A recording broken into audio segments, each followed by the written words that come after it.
Hello, we're back with the CKLT brass dice. So for all of our board gamers out there, I would definitely check these out.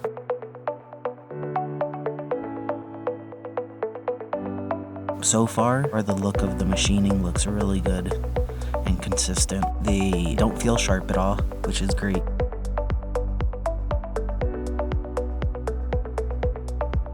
These dice are anti-rust and durable. They're super solid, very nice and shiny.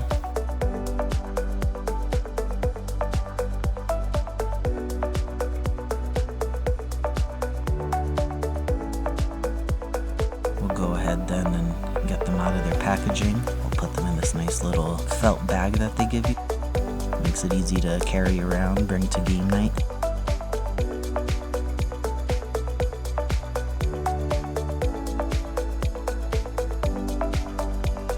Very nice bag.